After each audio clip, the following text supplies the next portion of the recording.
A writer for The Witcher has confirmed some of our worst suspicions about adaptations, that they actually hate the source material. Writers on Netflix's The Witcher actively mocked the source materials, and he says this mindset is a recipe for disaster and bad morale. And I wholeheartedly agree. A decade or two ago, everyone would have loved the idea of their favorite IP getting adapted into a TV series or a movie, and now everybody begins to dread it. You know it won't be the IP you loved, it won't stay the same, and it will be changed beyond recognition. So in this video I want to go beyond not just what has been said about The Witcher, but other IPs that it's happened before, why it's happened, and what can we do to stop it. Because in that last regard, DeMayo has already got his own answer, and it's so obvious to not do so kind of implies malevolence by itself. Because when he was asked how the production team came about and how they were recruited, he said that Alp was his first hire and he brought all the amazing talent along that followed. And he had one very specific requirement. My general rule was you had to be a fan,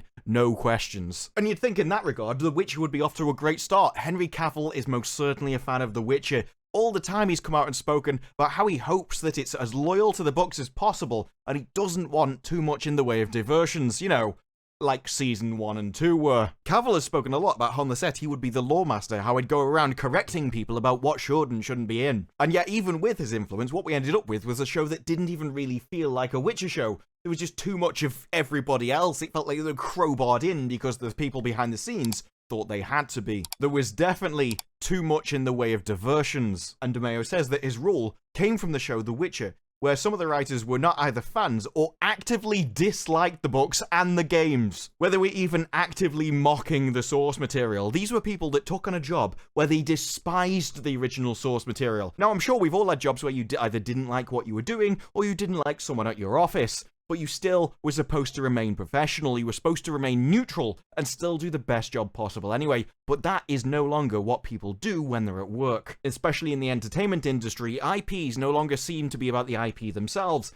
Instead, it's a vehicle for themselves and their own ego, their own creativity. I need to put my stamp on it, rather than actually bearing in mind and being loyal to the original author and what they wanted it to be. And you can't have that during an adaptation, because DeMayo says it's a recipe for disaster and bad morale. Fandom is a litmus test for checking egos, and it makes all the long nights worth it. You have to respect the work before you're allowed to add to its legacy. But adding to its legacy is no longer a priority of Hollywood in itself. They don't want to contribute anything or extend it. How has everything become so toxic? It used to be that if you were a fan of Star Trek, you liked Star Trek. Now it seems like half of the people who call themselves Star Trek fans hate Star Trek, and the Star Wars fans hate Star Wars. What the hell? Maybe it's because it's changing, but as a writer, you'd go crazy if you didn't change it somehow. I don't understand how people can come to hate something that they once loved. Instead, what they want to do is make it theirs, put their stamp on it, or even worse, correct the mistakes that they think it made in the past. And that is where the horrible phrase comes in. Remake it for a modern audience. When they say that, they don't actually mean they're making it for an external audience out there. That's just marketing speak. That's a way to convince their superiors that you should give them carte blanche to do whatever they want with it. What it actually means is I want to insert my own ideological beliefs into the work, and the audience it should be made for is me, because I assume that everyone is like me, or they should be. It's not about giving the customers what they want, it's about educating the customers so they like what they should. Now, he concluded the Q&A by saying he wasn't worried about the fan reactions to X-Men 97. He says he cares about the reactions, but he's not worried about them, because that is in stark contrast to the Rings of Power showrunners, who, when asked, are there any aspects of the audience response to the first season that you plan to incorporate into the second series, went, no. It's not that we're not paying attention to the response the show is having. I don't know how you could shut that out, because all of the fans have just been way too loud telling you all that it's crap. No, it's just that the second season has been written for some time, and it kind of grows in different directions on its own, and it's informed by what we learned about season 1 on our own. Yeah, we're not going to listen to them, the dirty kind of plebs over there. They don't know anything about making a TV series. No, we can correct all of our own mistakes, even though we were the people that made all of them in the first place. That would definitely be one of those litmus tests for checking egos right there, wouldn't it? Oh, no one knows more about my show than I do, and I can correct any of its problems. I certainly don't need to listen to those peasants over there. And this is a problem and an attitude that has been repeated for IP after IP, to the point where a lot of people are now like, okay, I really like this series, Please don't adapt it or make anything about it, because I know you're going to ruin it. But the question comes down to why, and I think there's a few reasons for it, and a couple of them are hit in this article. He says, I always just come back to when we're in the writer's room and we're talking to the directors. It's like we have an earnest emotion in every scene. I really do think that the secret sauce to the original series, and this is definitely part of it, the idea that you need to take the IP seriously, because the author did, and the audience does, and so if you don't, you're inevitably going to destroy it, because you look down on it as if it's inferior to you. It's not worth your time. You're a writer, don't you know? You wanted to be writing novels, and instead, you're talking about comic books, and you look down on it. This is where the writer thinks they're superior than the work they're creating. This can happen a lot. It's a common problem and not limited to just movies and television. In fact, all of these issues apply to gaming industry as well, but I think the best example for this specific one comes from games journalists, especially the PlayStation 5 review from Kotaku. PlayStation 5 had just come out, and this was meant to be a review about its features, its value for money, and the quality of its hardware. And instead, what we got was a games journalist who was just desperate to talk about something else. Everything else was far more important than the job they were meant to do.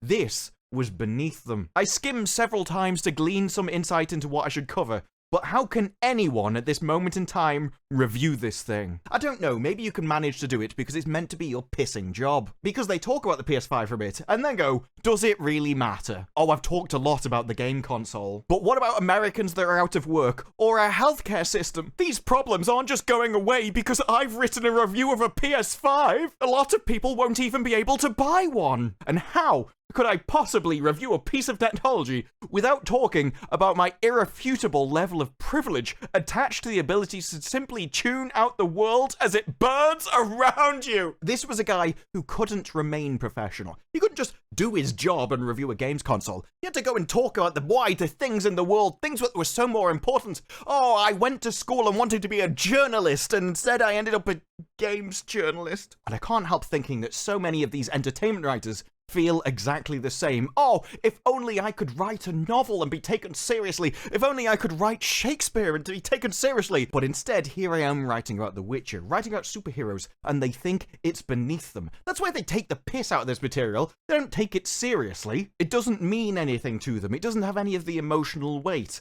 And so because of that, they're more than willing to change it, to ruin it, to put their stamp on it, because they're just, oh, so much better than what they're actually talking about, that it gives them the right to change it. Because who cares? It's just a comic book anyway. It's just a cartoon. This is a litmus test for checking egos. And this is also linked to the second one, which is what I think Rings of Power comes into. This is tied to the first one, but still a bit different. I think the Rings of Power showrunners might actually like Tolkien's work and actually want to make a show based in the IP. And yet, it's still linked to ego, because they think that they can improve on the work. Nobody actually seems to care about maintaining what the original piece was. They certainly don't care about the original authors. We saw that when it came down to this part, that we were concerned about a situation where the audience steeped in lore is 6 or 7 episodes ahead of the characters, and so we had to change everything and make Sauron Hellbrand. This is also linked to and contradicted by the point when they said that actually, no, we just thought that Tolkien's story was so awful that we needed to change it. We couldn't believe that anyone would be so stupid to actually believe Anatar just turning up and giving you rings, and so we had to change the story so that Hellbrand was Sauron. Why would these different peoples in Middle-earth accept the deception of receiving rings from Sauron in disguise? Mm-hmm. People don't make devil's bargains because they're stupid. You know what I mean? They make them because they're desperate. We wanted him to come into the narrative in an unexpected way. Because if you sort of think about the sort of obvious way, it's like, okay, a tall, mysterious, beautiful demigod named Anatar shows up and says, you know, let me help you with all your problems by making you some rings. Who's going to fall for that? Yeah, exactly. They may like Lord of the Rings, they may like the source material, and yet they still think, their egos make them think, that we can improve it. That actually, no, it's got a load of flaws, there's a load of problems in it that we can just fill in and solve. We can actually build upon it and use his legacy into a way to preserve our own. We can insert ourselves into his work and fix it for the future, so that when in the future everyone looks back on the greatest works of fantasy, our names will be intrinsically linked to his. They don't have the self-awareness, the modesty, or the respect to think, actually, no, this is what the author wanted, and we know that because he wrote it this way. And so even if we think it's wrong, even if we think we can improve it, we shouldn't do. because that's basic human decency and respect. No matter what we think of his work, we should actually honor what the author wanted to do and do the decent thing and get that onto the screen as accurately as possible. It no longer comes into these people's minds. Why? Because it's a litmus test to check egos. And even if they didn't think themselves above it, ego is still the one that caused the problems for them. Although it wasn't the only problem for Rings of Power, and it takes us on to reason number 3. This is the famous quote from Lindsay Weber, that it felt only natural to us that an adaptation of Tolkien's work would reflect what the world actually looks like. And they don't mean Tolkien's world, they mean our world, the real world, even though the two aren't related at all. It meant that Tolkien's vision was no longer honoured. They didn't care about that. They wanted to change it, update it for ours, for the modern audience. Because this goes beyond ego into ideology, into the point that the actual work wasn't just flawed or badly written in some way that we think we can improve. No, it was fundamentally wrong. It was immoral. And that by actively changing it and attacking it and destroying it, this is a moral force for good and a benefit to society as a whole. These are people that think at changing, attacking, and corrupting a work is a net moral force in the world. That's why in the same article, without even giving anyone time to respond, they were so quick to come out and attack and other anyone that could speak out against them. Because if you think that a piece of work at its core is wrong, and you changing it is a force for good, then inevitably, anyone that criticizes you or stands against you must be evil. Which is literally a quote that the showrunners of Rings of Power called the fans after the series aired. This gives you an excuse to do anything, destroy anything, change anything, and completely ignore any pushback, no matter how common or how many people say it to you. No, you're convinced that you're correct, and anyone that stands against you, well, it's just your job to educate them. And this reason for me is the worst. Because the first, they just think it's beneath them, but they don't actively hate anybody. The second one, yeah, that's egotistical, but at least they think they're trying to improve it. This group actually despises the work. It's their intention to destroy what it was. Everything that you loved about the piece has to be destroyed because they see it as wrong and evil. And that is also what I believe Wheel of Time falls into, and why you end up with titles such as How Amazon's The Wheel of Time embraces female-focused fantasy, even though The Wheel of Time is a story about 3 men. The showrunner and stars of Amazon's Wheel of Time discuss how the show has updated Robin Jordan's classic, which means it has value because as a classic it survived the test of time and still being popular, but no, these people know better. It's wrong, it's evil, and it must be changed. And that's why we need to update it from a modern audience. And Rafe most certainly isn't a fan of Wheel of Time. In fact, I think this is someone who entirely despises the work as a whole, because we even get really bizarre tweets from him, where he says, I'm just gonna turn your favourite characters gay, because I can! Who cares if it's not in the work? I have the power!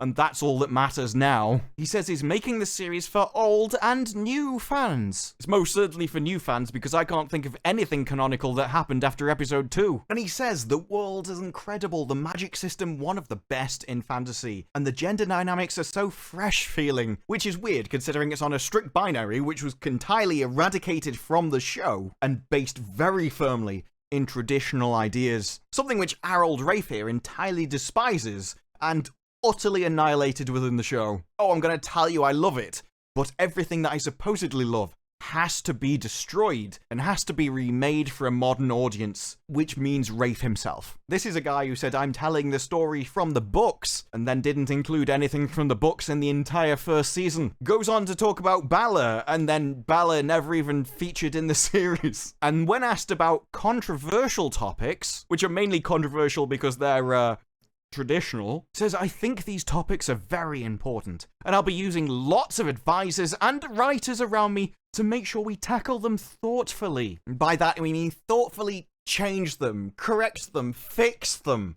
because we can't have those pesky writing over there. You have to realize with an adaptation, everything's written for you. So why do you need advisors or even writers when you really think about it? If there's a single question to ask, you should just go, it's already in the book, mate. We don't need to worry about that. You should be concerned about what you can cut out, not, I think we can tackle this a little bit more thoughtfully, a little bit more sensitively, something to keep Twitter happy. And while he says that certain themes are key in the books, we're obviously going to have representation out of the wazoo, and rest assured, pillow friends will be everywhere. Which really doesn't mean what he thinks it does, but he's going to make it that way, because that's what he wants it to be. His own little personal fan fiction he can insert into the work. We've got to fix it, because there's something that we can twist and turn it to our personal desires. Wheel of Time was a story about 3 men going out as youngsters and exploring the world, growing into their adulthood, learning about life and people,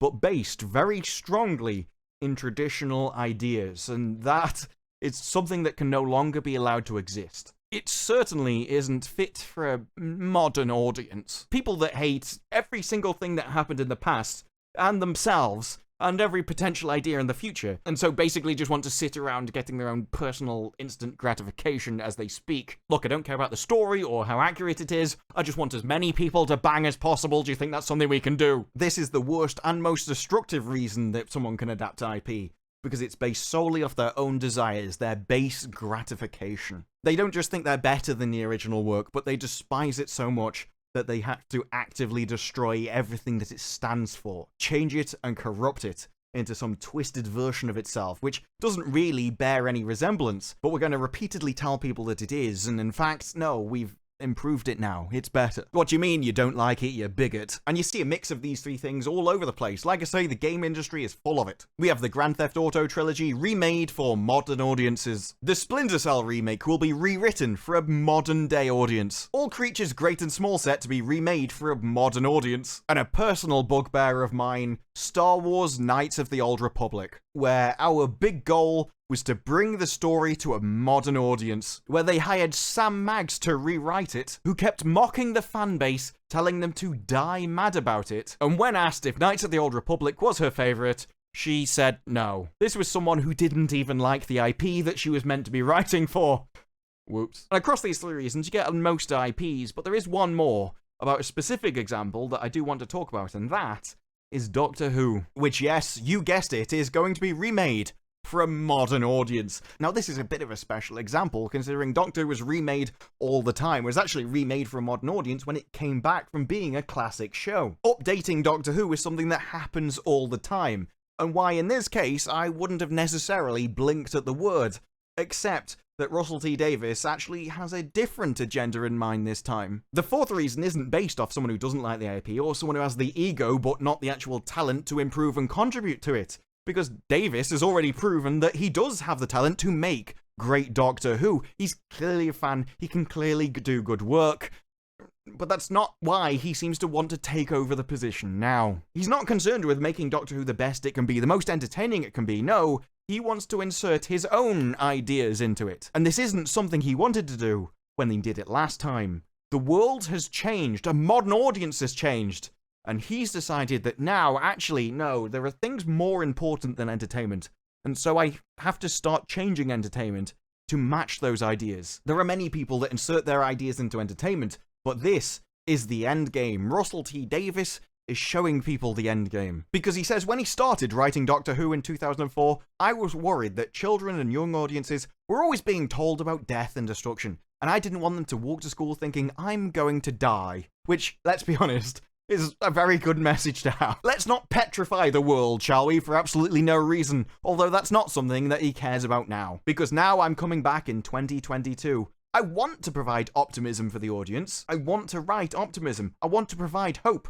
But you know, it feels just hopelessly naive now. You've got to be more honest. You've got to talk about it. You've got to say, we're going to flood, or you're letting us down hugely. He now no longer cares about entertainment as his main priority. Now, it's about telling people what he wants to tell them, educating them on an issue. Or he thinks he's letting the world down by not destroying the entertainment in the first place. We live in an age where it's a vast fantasy culture. It's Lord of the Rings, Game of Thrones, Star Wars, Star Trek, it's everything. We're channeling that anxiety away to fiction. We're not applying it enough to the fact. This is someone that hates escapism. He doesn't want entertainment to be escapism. He wants to keep your mind applied to the fact, to the world, to the ideas that he wants you to focus on. This is why escapism is now seen as an enemy, because it allows you not to think, to escape from the ideas that they want to force upon you. And if you can escape, You can recharge, your defenses can fix themselves, and it means you can go out into the world on a daily basis far stronger than you would be otherwise. It's why entertainment and escapism is so important. But if there is no entertainment, if there is no escapism, then those barriers wear down. They get worn away by constant, unrelenting attacks, which is what this is meant to be. We don't want to channel that anxiety away. We want to focus it on his ideas. Because if you're anxious all the time, you're far more willing to do what you're told in order to get rid of that anxiety in the first place. And Russell T Davies, I think, actually shows you the end game of what people want for the entertainment space, because so far these ideas have absolutely been destroying entertainment. They've been ruining entire IPs, series, and it's been costing studios an absolute fortune. But it doesn't mean that they've changed what they want to do. They just want to find a way to do it while still making you happy. And Davies seems to actually be aware of that, where he's acknowledged that it is important for the show to be about adventure and to make audiences happy. So he says there are stories that are specifically looking at stuff like that. It's not all the time, but it has to become part of the atmosphere of the show as a whole, because it's true and it's the world we're living in. At the moment, people have been pushing the ideas, hiring people which are focused on the ideas, and they've not really been worried about talent. But there is a step further they can go, where they hire people who also believe in that stuff, and make something which is thoroughly entertaining of its own right, but still has the ideas and the message applied to it. The end goal is to make you entertainment that you will watch, that you will like, and then all of this stuff is just part of the atmosphere. You take it in without even really thinking about it, and maybe you'll notice, but, you'll like the show so much that you'll continue watching, that people will voluntarily take in these ideas as they're watching something. Or even worse, if someone comments on these ideas being in the show, well, others will just come out and defend it for them. They make their own social media army. No, what do you mean? This show's awesome. It's absolutely incredible. Yeah, it's got some stuff in, but, we can look past that. I don't care too much about it, because I like the rest of it. When a show is bad, it's easy to dismiss. But how easy is it to dismiss something which is actually genuinely entertaining, but still has everything in it that nobody likes? He even goes on to say, I'm much more interested in trying to look at it. Very much looking forward to Season 2, actually, where we look at how we ignore these things. Oh yes, Season 1 of his run might even be fine. It might get you all lured back in. This could be the thing meant to commit people and drag them back into Doctor Who to win over all the old fans. And then, just as they come back, we hit them with Season 2. There's long been an idea that all of this stuff is temporary. That, they've hired a load of people who have absolutely no talent, they're making crap and no one's watching it, they're losing money, they'll have to stop doing it eventually. But that's only true if they don't evolve onto the next step, if they don't just dial it back a bit while also increasing the quality. Rather than making it the main focus, we can make entertainment the main focus and just shove the rest in there until we find this nice grey area of muck. Because that seems to be what they're talking about in Doctor Who. Something which, at this point, I don't really have any confidence it's going to be good at all. And the more they talk about it, the less confidence I have. But when you hear things like this, it makes me all the more worried for the future. The idea that actually it may just evolve, and rather than going away, it just becomes better at hiding itself. But those are just my thoughts. What are yours? Let me know down in the comments below. Like the video if you like the video. Subscribe. More videos like this in the future, and I will see you in the next one. I've just hit 100k subs. Thank you for everyone involved. It's been an absolute crazy ride over the last few months, and honestly, I don't know how I got here, I don't know how I'm remaining here, but I do appreciate you all for watching. This has been something which has absolutely changed my life, and I thank all of you for making it possible. Especially considering I'm just a guy in his front room talking into a camera. So if you've made it this far, thank you. I really appreciate it. And now, bye-bye. Just like my girl Galadriel. I'm a girl Galadriel. Yeah, I love Galadriel.